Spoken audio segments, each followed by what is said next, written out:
Au menu des accusations portées contre la SEC, le fait d'être à la solde du président de la FECAFOOT et de ne pas peur. La SEC ne roule pas pour Samuel Eto'o, mais la SEC reconnaît ce que Samuel Eto'o fait pour le bien du football camerounais.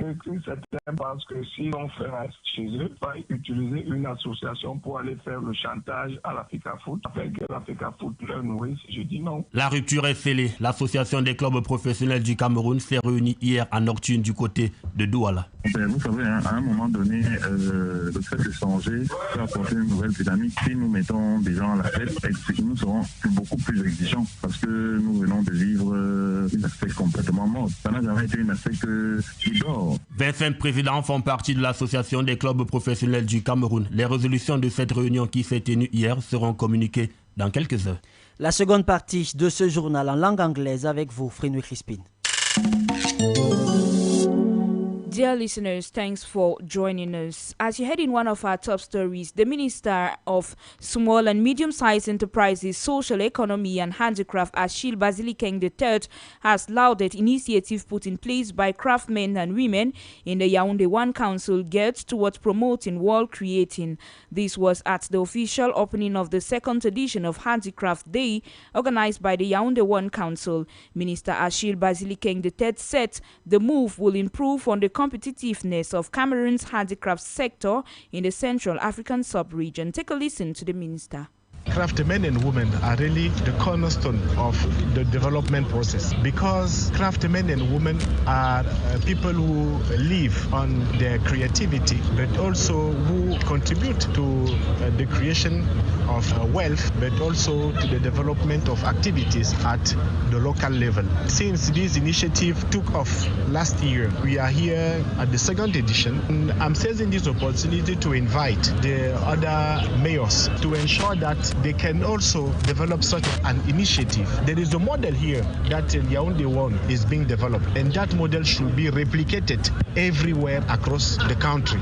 We will therefore not only empower craftsmen and women, but also give them the opportunity to sell their products, but also to be considered as people involved in the wealth creation of our country.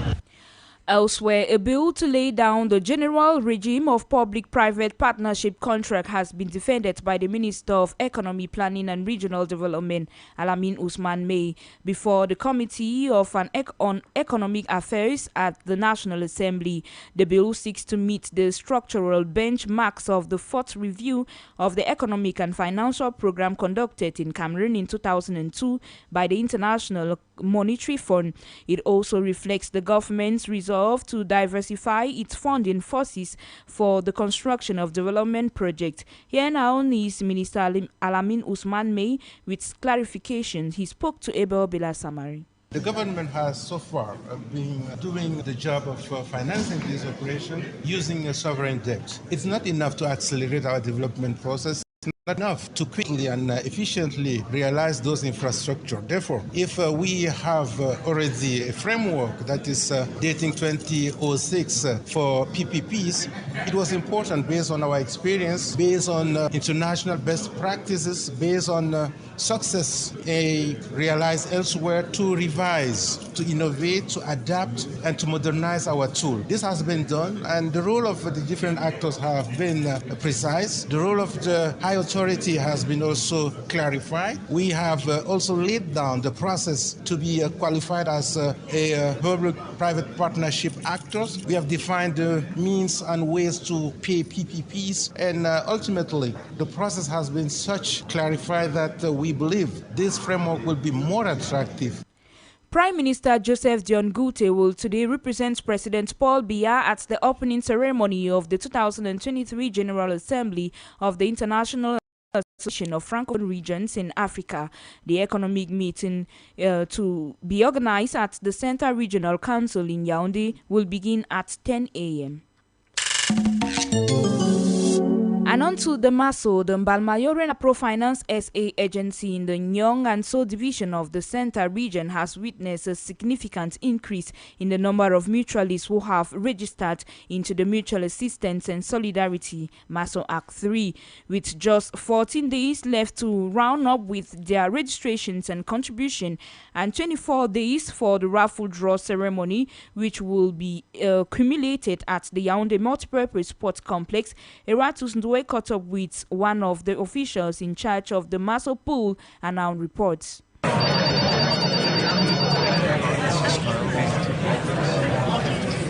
This is the ambience surrounding the Mbalmayoren Microfinance SA agency, with mutualists crowded in their good numbers in groups of 10, 12 and 20 seated at the corridors of the agency while waiting to round up with their contribution and registration, with 15 days left to finalize with their subscription fees into the Mutual Assistance and Solidarity MASO Act 3. Ebombe Ewane Rene is in charge of the Mutual Assistance Pool. The situation here is excellent because last year at this moment we had 450 mutualists that were already at 26,000 francs, but at this year we are already at 535. Arriving at this epic level of registration has not been an easy task for the entire management of the agency, as they had to assess their output from Act 2 to re-strategize on how they can woo clients to massively engage into the vision behind MASO. Ebombe Ewane once more. The strategy the director have put in place, first of all, we call the mutualists and inform them on the end of the registration, and we put an investment on the pre-identification of the mutualists. That is the strategy we put in place. Moreover, based on the feedback from the mutualists who have benefited from the previous acts and the testimonies on how this solidarity has greatly helped them in one way or the other, he went further to launch a call for those still holding back to massively engage. Time is already short. We have to come, first of all, to close down with the 26,000 francs that we have to put in place for the year. Then the pre-identification phases that have to follow. However, MASO is real, and it is knocking on each and everyone's door to enhance solidarity and eradicate poverty in our society. And apart from the raffle draw that permits mutualists to benefit from several offers, the MASO has so many advantages. This could be medical care or assistance during sad and happy moments, but also mutualists can benefit from the construction of a borehole in their neighborhoods. The Minister of Public Service and Administrative Reforms, Joseph Lee, has signed 48 decrees representing opening training, direct and professional competitive exams, and selection tests for the 2023 financial year. Now, are youth still interested in these competitive exams launched by the government?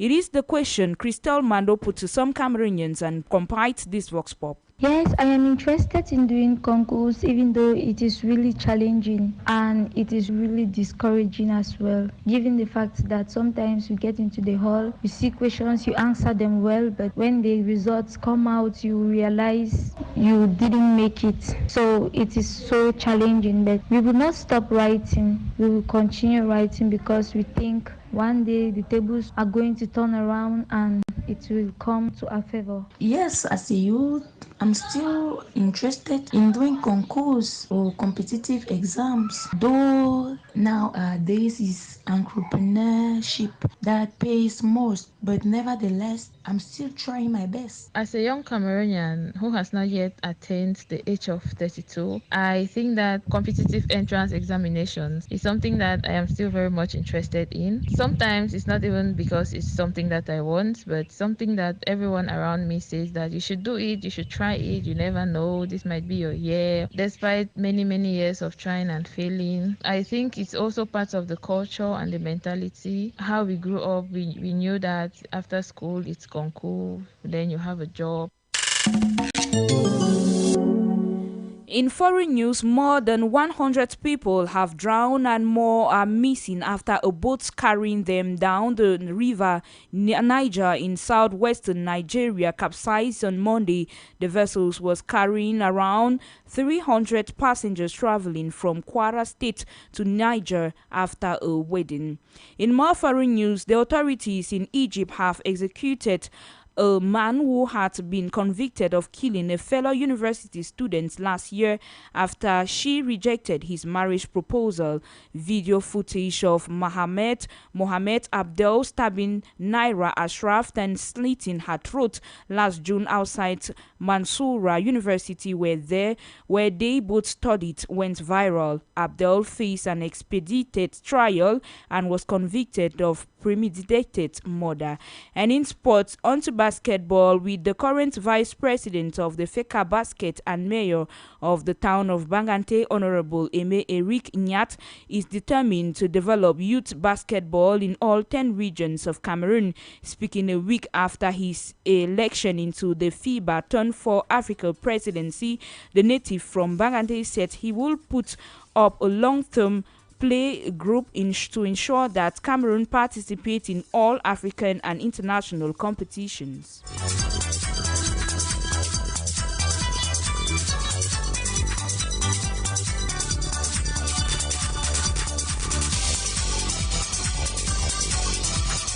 And that was the package we had for you on today's edition of the 8 a.m. bilingual newscast on Royal FM. Salomon Isana was our sound engineer and our studios clerk. Jean-Marie Otto was there for video editing, script editing.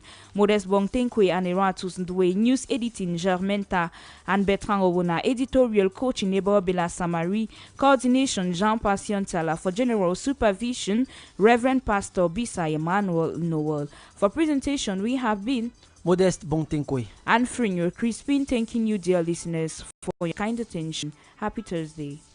Bon jeudi à vous, Frinyo Crispin. Bonjour, Francis Libéral. Bonjour, Modeste.